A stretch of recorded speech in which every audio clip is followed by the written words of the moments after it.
The garden season's over, it's fall, you're tired, and you really don't want to do anything else out in your garden. But let me tell you, there's a couple things that are easily overlooked that you want to do this fall before you totally close up shop. So make sure to watch along and see all of those fall garden cleanup things that you may be forgetting. Dried beans. If you have any dried beans, you want to go ahead and pick those now. These dried beans have been hanging on the vine for quite some time now, and there's some nice dark black beans inside of these, and I've been picking them and putting them in a bucket so I can get them into my house where I will shell those at a later date. But I need to get them out of the weather, because once it starts to snow and rain a lot, these are all going to start to get moldy. I don't want my beans to get moldy. Also want to think about what you want to do with any remaining pepper plants that you have that are still alive.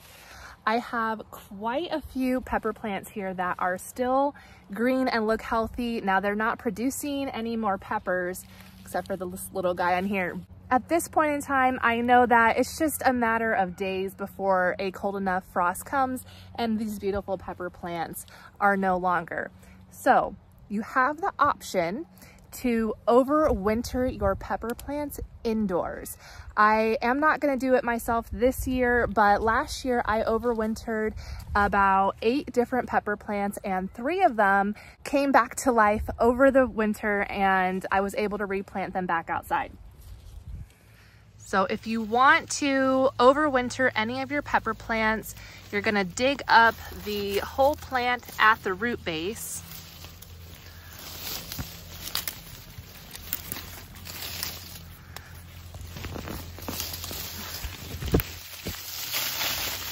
So make sure you have a nice healthy root system there. You're going to basically cut this plant down, and you would trim this plant back to this first Y here.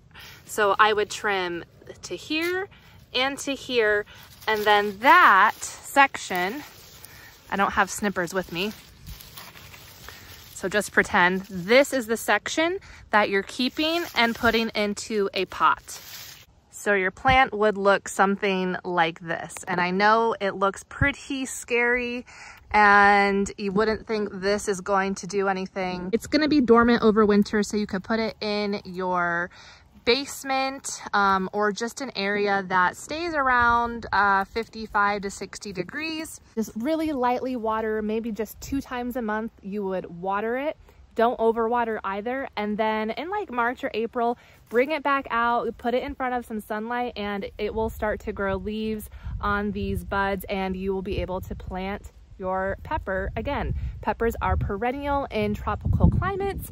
In the north, it's not warm enough for them to overwinter, so you do have to bring them inside, but you can get a head start on your peppers next season if you overwinter them in your house.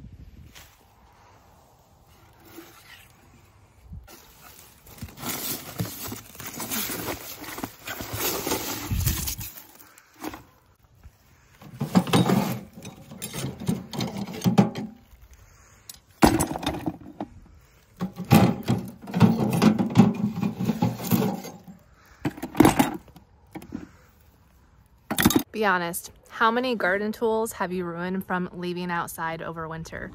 I have tools and buckets and watering cans and just all kinds of random things that I use to maintain the garden throughout the year, all over the garden. And make sure to take those things and put them away. Put them in a storage shed, a garage, a basement, anywhere you can put those things. Just don't leave them outside to get ruined by the elements, because your wallet will thank you next year when you're not buying these things again. That includes solar lights. Decorative things like wind chimes and other pretty little trinkets that you may put in your garden for decor. Also, take them inside. Don't leave them out. They'll get ruined, I promise you. Come here, Mr. Rooster.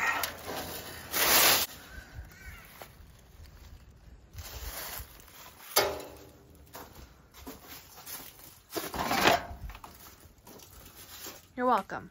garden hoses, whether they're soaker hoses or other irrigation hoses, if you live in a climate where it gets down into the temperatures in the teens or even below 0 and it's snowing a lot, don't leave your hoses outside.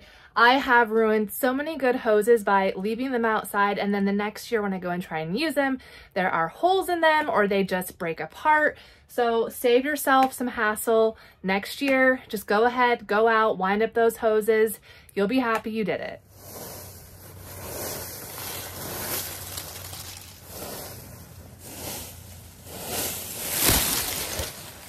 Use all of the fallen leaves to go ahead and mulch your garden beds. This is my strawberry bed, and as you can see, I have completely covered it with these leaves that will shrink down and decompose and help keep the strawberries nice and happy over the winter. Look at this surprise I just found while raking. A whole bunch of green tomatoes from this planter here.